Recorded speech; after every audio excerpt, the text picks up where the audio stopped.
lads, I've got some kind of bad news. Unfortunately, they actually did it.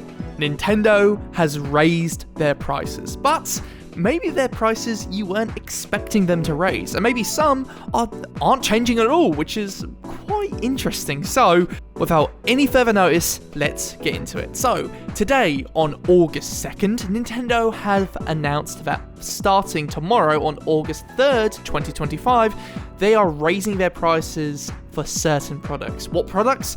Well, the original Nintendo Switch, the Nintendo Switch OLED, and the Nintendo Switch Lite, among Amiibo and specific controllers. Games aren't being affected, and more interestingly, the Nintendo Switch 2 isn't being affected. Now, thankfully, if you don't live in the US, you don't really have that much to worry about. This is only affecting the United States because of the good old tariffs, which are apparently kicking off again. I thought that already bloody happened, but apparently, second wave, it's like a new DLC of tariffs coming August 7th. They're going to be slapping on 20% on goods coming from Vietnam, which is where Nintendo builds a lot of their consoles, 30% on China, and 15% on Japan. So overall, with percentages like that, Nintendo had to take this into account and figure out what they could do. We did talk about this when it was first initially announced that it's going to be affecting, Nintendo have to look into it, something might happen, and luckily we didn't see much really happen to it initially, but I guess the day has come, the day of reckoning has come. But it's interesting. Nintendo could have easily put this on the $449 or $500 price tag for the Nintendo Switch bundles, but neither of those are being affected. They're still both at the same launch prices they had back at June. Because really, they don't want to stop any momentum with the Switch 2, right? It's the big old fancy new console. It's already quite pricey, and some people are hesitant because of the price. And so they don't want anything to hold that momentum or create any more hiccups than they need. So, in order to deal with the tariffs right now and sort of, keep the Switch 2 hype going, they've decided to change the prices for Nintendo Switch, Nintendo Switch OLED, and Nintendo Switch Lite. So, Nintendo Switch Original is going from $299.99, aka $300, to $339.99, aka $340. Nintendo Switch OLED is a different story, going from $350 all the way to $390, and Nintendo Switch Lite has gone from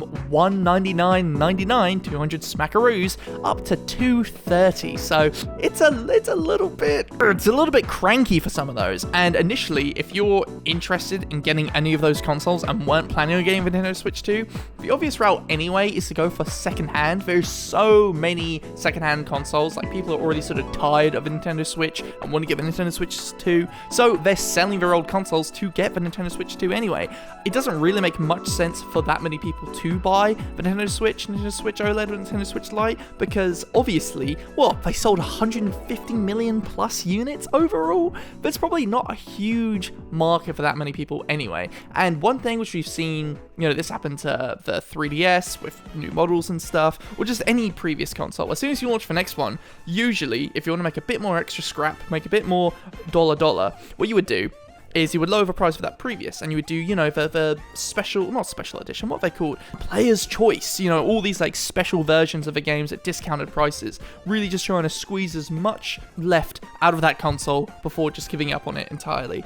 And Nintendo doing the opposite approach, but obviously, what else sort of option do they have? The Switch has already sold so much that really what they're looking at is a very small amount of player base who are interested in buying the console. And anyway, they would probably just go ahead and get secondhand anyway. I'm sure Nintendo took that into account in terms of thinking, okay, well, a lot of people might just get secondhand, so we could just do this.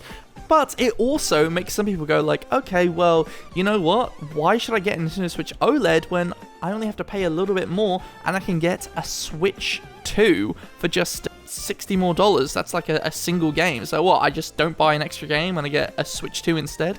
Might as well go do that. People will come to that conclusion anyway, and that works in Nintendo's favor. They have more people interested in getting a Switch 2 than maybe they didn't have before. But at the same time, I feel like it's not all sunshine and rainbows for Switch 2 users and soon-to-be owners, because unfortunately, the Pro controllers and the Joy-Con 2 controllers are also going up in price from an extra $5 to $10, which again, compared to these other ones going up by maybe $30 in some cases, obviously isn't as stark, you know, it's not as big of a change, you know, $5 here or there, but it's still like, that adds up, you know, like how many controllers are you planning on buying? I bought a bunch of Switch 1 controllers, like the Joy-Cons, and they're already pretty bloody expensive as is. And the Switch 2 controllers, I didn't buy a second pair of Joy-Cons yet, because they're already pretty kind of pricey, you know, so I'm trying to keep really good care of them. I'm trying to not break them. I'm trying not to get drift. I don't think anyone's gotten drift on the Switch 2 controllers yet,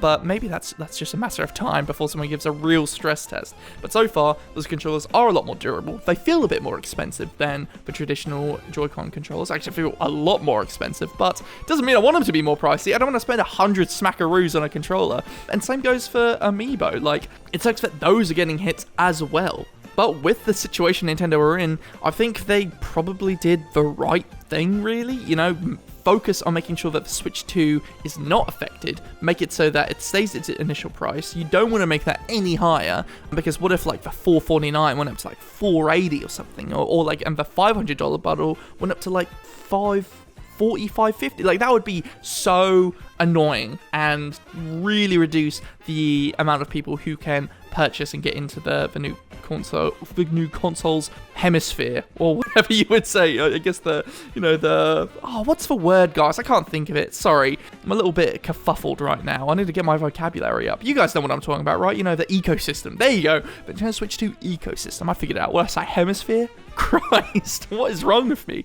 But on top of this, I would say just like, I don't know, prepare for the worst and hope for the best, because I really don't think this is the ending we've seen of all this tariff malarkey and everything going on with the Nintendo Switch 2 and just Nintendo in general. Because who knows, maybe 6 months down the line, the Switch 1 prices go back to normal and the Switch 2 prices go up, or, you know, maybe it flips on its head, or everything gets more expensive, which is most likely the thing that's going to happen. So it sort of creates this sort of stress where it's like, damn, I better buy a Switch 2 now before it gets even more expensive. And, you know, you don't really want people buying consoles out of, you know, scarcity or worry. But it does make it a very interesting position for the Switch 2, because it is so far the fastest selling console of all time. Yeah, I was about to say highest, and I actually did. I had to re-record this because it's not the highest selling console of all time, guys. I'm sorry to say that, but it's the fastest, okay? Super speedy, super quick, and I think it's actually sort of similar to Animal Crossing New Horizons. I don't know, it just gives me sort of like a reminder of that, because that game was extra successful because of obviously everyone being stuck indoors, right? That's what 2020 was all about. And it's sort of weird that 5 years later in 2025, it seems that this whole tariff thing going on is going to be the real annoying thing. But somehow, Nintendo is still sort of benefiting on it at the end of the day, because it seems like more people are stressed about getting a Switch 2 right now whilst the price is sort of stable before it gets worse. And you know, it sucks for that sort of a harsh reality of you know, the fun and the entertainment industry, and just like, you know, something which is supposed to make everyone smile and have a good laugh and stuff. So I don't know, it's a weird sort of situation for a company to be in, especially something like Nintendo. And I think, you know, there's a lot of ways you could perceive this, and I'm sure many people will write crazy big bloody articles about it and all that stuff, but I don't know, it's just interesting to think about, really.